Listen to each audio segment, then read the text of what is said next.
accomplished much with your limited capacity. But ultimately, you were too greedy and too frail to ever last in the environment you have created.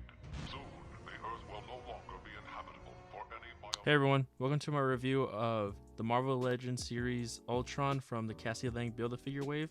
Now this figure, for starters, is a repaint and a slight retool with the new head sculpt from the previous Ultron figure that came out. I unfortunately wasn't able to get that one, so I was able to get this one. And I do think for the most part, it's a pretty solid figure. Starting off with the box, we get the CG render of the figure. We got some cool, comic art from on the sides. Obviously, Cassie Lang Build-A-Figure, the accessories he comes with, and another render of the figure. Pretty standard Marvel Legends packaging. Now for the figure itself, for starters, this head sculpt I do believe is one of my favorites. Has a very classic looking Ultron feel to it, obviously since it's a classic Ultron figure. But the head sculpt is very nice. It's very different from the previous one where it has more of a gap in the mouth, but here it's kind of filled in and also painted, which I do think is very nice. Now for the paintwork itself, the other figure was just straight up silver paint, and this one is metallic, I guess, but the issue with that is the marbleization that you see where like the injection for the paint is all throughout the body, and it just doesn't look particularly good. At least for my figure back here, I don't know if anyone else has these issues where you can see like even the molding, like the plastic is broken.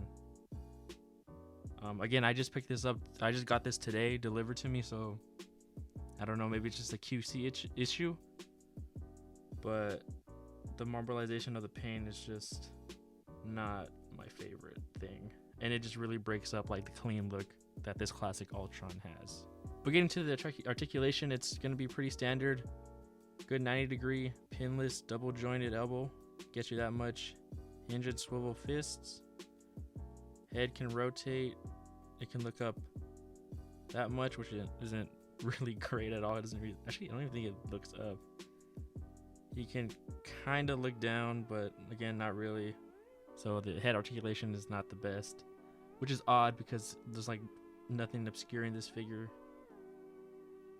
Oh, never mind. Here we go. You can kind of get up to that, but I don't really want to force this plastic. But yeah, for the torso, he can first he can rotate at the waist, which it kind of breaks up the silhouette of the figure, but he is a robot, so I guess. He can rotate at the waist. He can crunch forward that much, which isn't the best, but not bad. And he can go back that much, which is pretty good. Ultron can pivot that much to this side, that much to this side, so that's pretty good range of motion for this figure. I also want to point out that his shoulders are like separate, so they can rotate on their own. And again, he has biceps, so I forgot to mention that. For the legs, he can kick out that much, which isn't the best. He can kick out that much, which isn't bad. Kick out that, or he can kick to the side that much. Double bend or double jointed knees can kick out like it's that much. It's not great. And then for the feet, it's again your average Marvel Legends figure. You can kick forward this much, and you kick back that much. And before I forget, he does have thigh swivel, as well as, I guess, boot swivel. Now for the accessories, he does again come with the Cassie Lang arm and I think hand.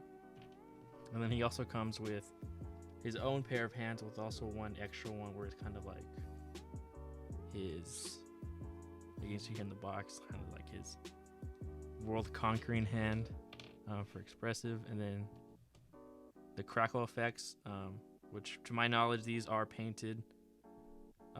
Like the black dots are painted, unlike the previous one, which was just straight red. But this looks nice. And then he also comes with the two fists. So he does come with two holding hands where you can hold like his crackle effect, which is pretty cool. And then he comes with his expressive hand. So for some comic comparisons, here he is with the West Coast Avengers Scarlet Witch. or the comic book version of Black Panther. Here he is with an X-Men in Storm. Finally, to I guess complete the pair, here he is with his creator. Technically, even though this is Scott Lang, here he is with Ant-Man. And a McFarlane figure, Beast Boy. So overall, I do think this is a good figure. Again, I just can't get over the QC issues and just the pain with the marbleization and like the two holes in the back of his legs or the back of his thighs. I just can't get over the fact. Hopefully that's just, I know the marbleization of the pain isn't every figure, but hopefully those holes in the back are just mine.